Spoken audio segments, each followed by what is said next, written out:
என் நெஞ்சில் குடியிருக்கும்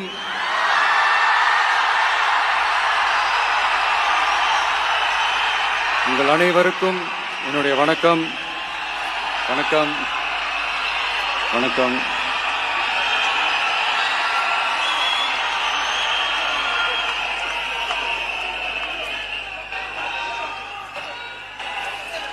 என்ன சொல்றது, எப்படி ஆரம்பிக்கிறதுன்னு தெரியல.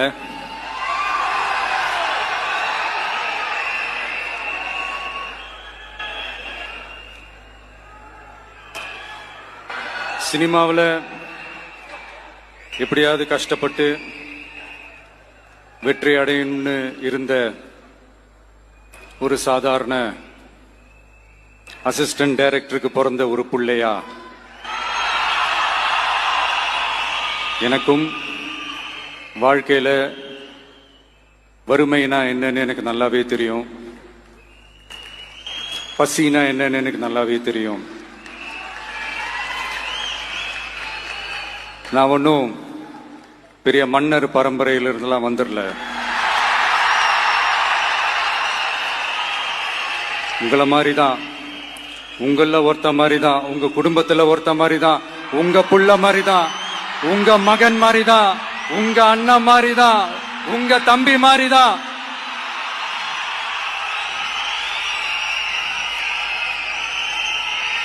அப்படிதான் நான் உணர்றேன்.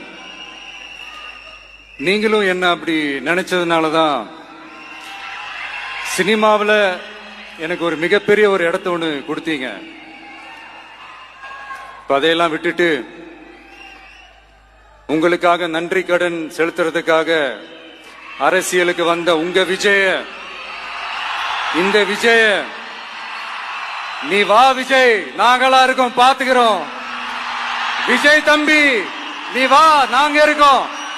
விஜய் தம்பி நீ வா, நாங்க இருக்கோம். அண்ணா நீ வாடா, நாங்களா இருக்கோம். நண்பா நீ வா நண்பா, நாங்களா இருக்கோம் சொல்லி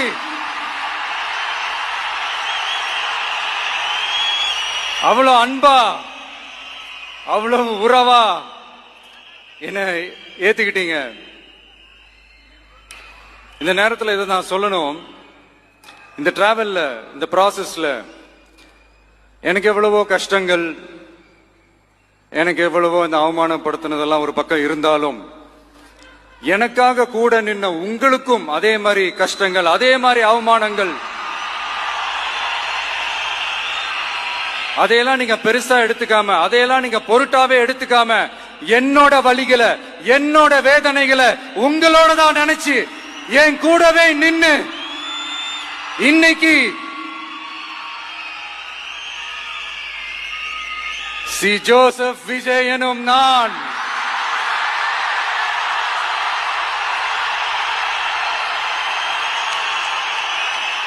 அத உண்மையாக்கி இருக்கிறீங்க. உண்மையிலே எனக்கு என்ன சொல்றதுன்னு எனக்கு தெரியல. என்னுடைய உறவுகளே, என்னுடைய சொந்தங்களே, நான் ஒன்னும் தேவ தூதன்லாம் கிடையாது. நானும் ஒரு இயல்பான ஒரு வாழ்க்கை வாழ்ற ஒரு சாதாரணமான மனுஷன்தான். நான் முன்னாடியே சொன்ன மாதிரி அது செய்வேன் இது செய்வேன்னு பொய்யான வாக்குறுதிகள்லாம் கொடுத்து உங்களை நான் ஏமாத்த மாட்டேன். எது சாத்தியமோ அது மட்டும்தான் நான் செய்வேன். இம்மிடியட்டா உங்க மனசுல ஒரு கேள்வி ஒண்ணு வரலாம், அப்ப சாத்தியம் இல்லாததை செய்ய மாட்டாங்களா, செய்ய முடியாதா அப்படின்ற ஒரு கேள்வி ஒண்ணு வரலாம். இத்தனை கோடி மக்கள் என் கூட இருக்கும் போது எது வந்தாலும் பாத்துக்கலாம், என்ன வந்தாலும் பாத்துக்கலாம் அப்படின்ற அந்த கான்பிடன்ஸ் என் மனசுல இருக்கு. இன்னொரு விஷயமும் நான் இங்க சொல்லணும். இன்னைக்கு நம்ம தமிழ்நாடு கவர்மெண்ட் இருக்கிற அந்த நிலைமையை பத்தி நான் உங்ககிட்ட நான் சொல்லணும். கிட்டத்தட்ட 10 லட்சம் கோடிக்கு மேல கடன் வாங்கி வச்சுட்டு போயிருக்கிற இன்னைக்கு அந்த தமிழ்நாடு அரசு இருக்கிறப்போ, கஜானாவை சுத்தமா தொடச்சி வலிச்சு வச்சுட்டு போயிருக்கிறப்போ, தூக்க முடியாத சுமையை ஏத்தி வச்சுட்டு போயிருக்கிறப்போ,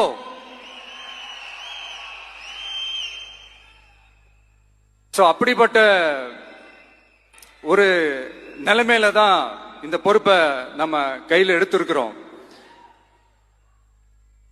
உடனே நீங்க நினைக்கலாம், என்னடா இவர் ஏதோ பொறி வச்சு பேசுறாரா அப்படின்ட்டு. அப்படியெல்லாம் எதுவுமே கிடையாது.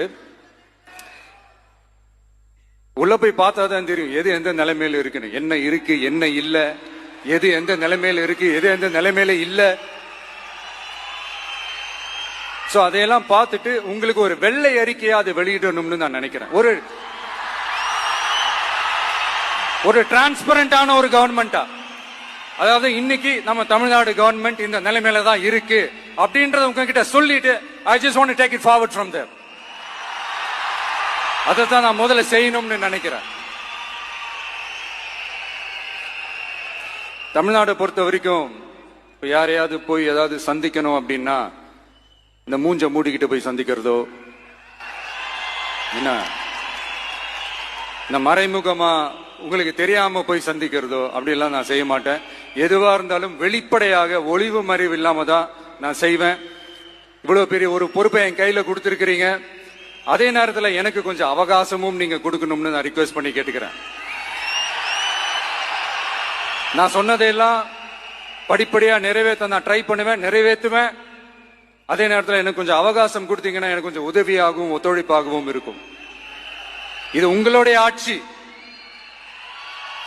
பெண்கள் பாதுகாப்பை ரொம்ப ஸ்ட்ரிக்டா வச்சிருப்பேன். போதைப் பொருள் கலாச்சாரம் அதை கண்ட்ரோல் பண்றதுக்கு என்னென்ன ஸ்டெப்ஸ் எடுக்கணும், என்னென்ன முயற்சிகள் எடுக்கணும், இன்னிலிருந்து அதை நான் எடுப்பேன். நம்ம பசங்களை அதுல இருந்து காப்பாற்ற வேண்டியது நம்ம அரசனுடைய பொறுப்பு. அதே மாதிரி சட்டம் ஒழுங்கு எல்லாருக்குமான பாதுகாப்பை நான் உறுதிப்படுத்துவேன். என்ன அவமானப்படுத்தினவங்களாகவே இருந்தாலும், என்ன கஷ்டப்படுத்தினவங்களாகவே இருந்தாலும், அவங்களும் என் மக்கள் தானே. நண்பர்களாக இருந்தாலும் எதிரிகளாக இருந்தாலும் 8 கோடி மக்களும் என் மக்கள் தானே.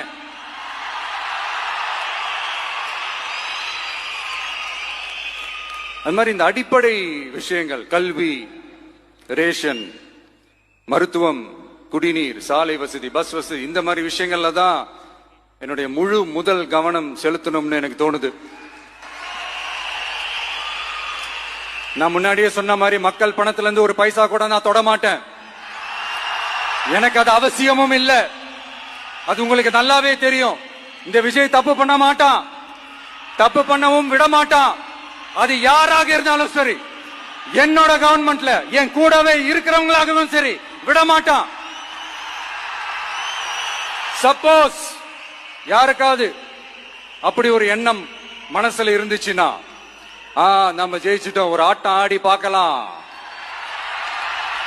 அப்படின்ற எண்ணம் யாருக்காவது இருந்துச்சுன்னா இப்பவே இந்த நிமிஷமே அதை எரேஸ் பண்ணிருங்க.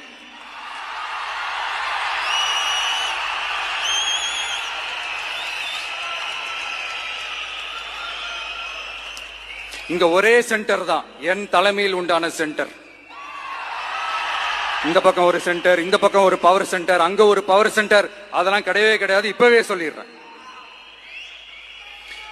பெண்கள், இளைஞர்கள், விவசாயிகள், அரசு ஊழியர்கள், ஆசிரியர்கள், உழைக்கிற மக்கள், மீனவர்கள் எல்லாருமே நம்ம டிவிக்கு அரசுல நல்லா இருப்போம், நல்லா இருப்போம், நல்லா இருப்போம். பிறப்புக்கும் எல்லா உயிர்க்கும் அப்படின்றதான் நம்ம சமரசம் இல்லாத அடிப்படை கோட்பாடு. சிறுபான்மை சகோதரர்களே, உங்களுக்காக நம்ம டிவிக்கு அரசு கூடவே நிற்கும். உங்களுக்கு அதுல எந்த விதமான சந்தேகமும் வேணாம். இந்து, முஸ்லிம், கிறிஸ்தவர்களுக்கான முகம்தான் இந்த விஜயனுடைய முகம். அதுல 100% நீங்க இந்த விஜயை நம்பலாம். இப்படி ஒரு சூழலை ஏற்படுத்தி கொடுத்த தமிழ்நாட்டு மக்கள், ஒட்டுமொத்த மக்கள், உங்கள் அனைவருக்கும் இந்த நேரத்தில் என்னுடைய நன்றியை தெரிவிச்சு, இன்னொருத்தவங்களுக்கு முக்கியமா நான் நன்றி சொல்லணும். அது இந்த விஜய் மாமாவோட குட்டி நண்பா நன்றி.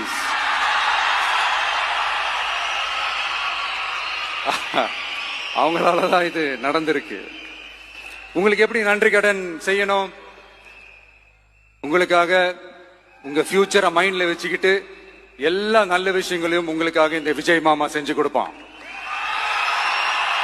கான்பிடண்டா இருங்க. அதே மாதிரி இன்னொருத்தவங்களுக்கும் நான் முக்கியமா நன்றி சொல்லணும். உங்களை எப்படி நான் மறப்பேன்? நீங்க தான் என்னோட உயிராச்சு. தமிழக வெற்றி கழக தோழர்களே,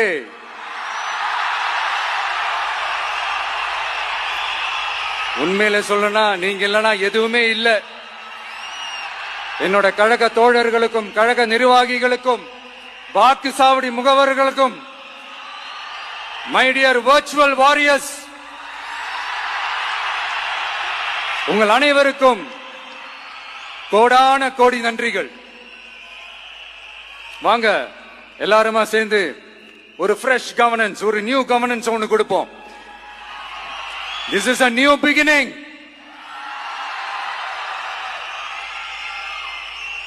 A new era of a real secular social justice starts now.